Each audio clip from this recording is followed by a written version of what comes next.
Yes, children. Now we will find out the square root of decimals. Okay, how to find the square root of decimals? Here the number is 12.0409. So now the first step is placing the bars. You have to group the digits in pairs, right? Suppose if it is not a decimal number, we will start placing the bars from the unit end, right? Like this, two digits together, we will place a bar. Suppose if one more number is there, we'll place it separately one bar, okay? But here, in case of decimal, we have to start from the digits before the decimal point first. So here before the decimal point, there are two digits, right? So you can place a bar here by pairing these two digits, okay?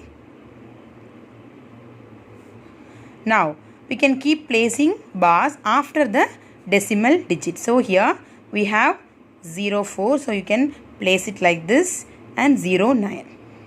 Suppose if one more digit is there, you cannot place separate bar here like we placed here, okay? Suppose for example, if any other one is there here, you have to add one more 0.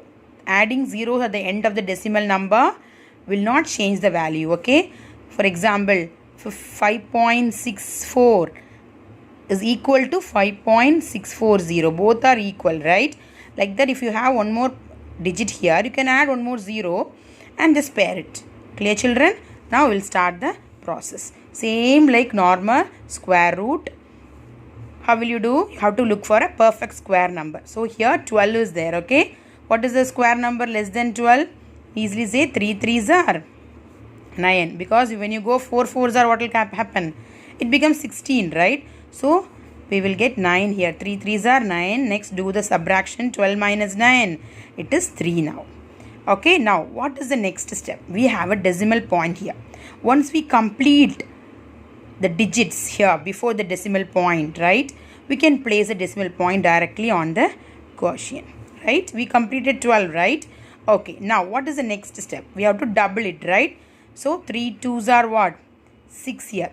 Just like adding 3 here, okay? Remember always, just you're adding 3 here, okay? So 6.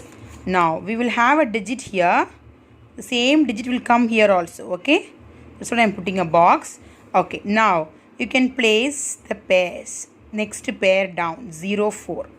Now 304. No need to place a decimal digit down, only on the quotient side. Clear, children? 304.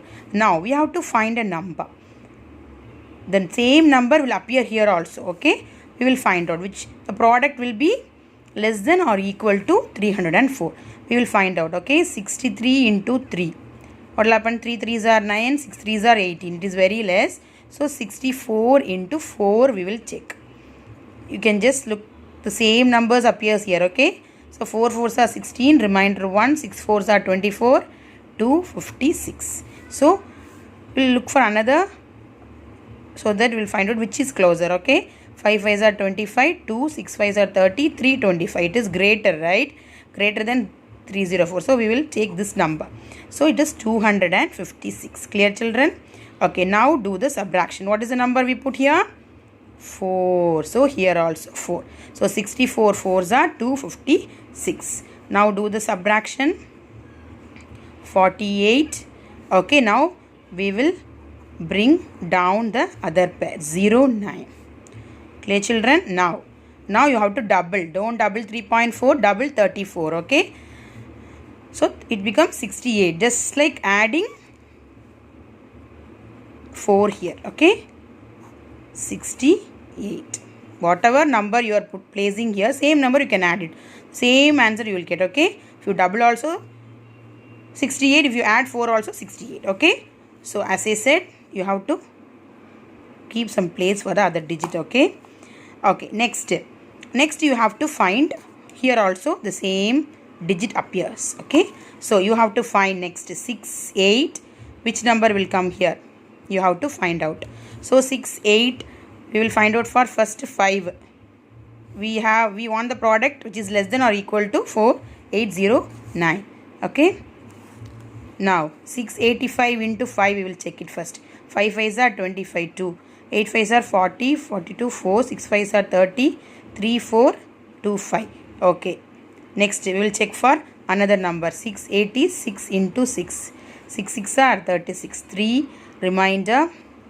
8 6 are 48 plus 3 51. 5 remainder.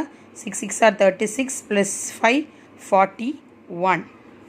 Okay, now you can check one more number, the greater number, or we'll check it. So 7 7s are 49, 4 remainder, 8 7s are 56 plus 4 60, 6 remainder, 6 7s are 42 plus 6 48. So we are getting the exact number, yes.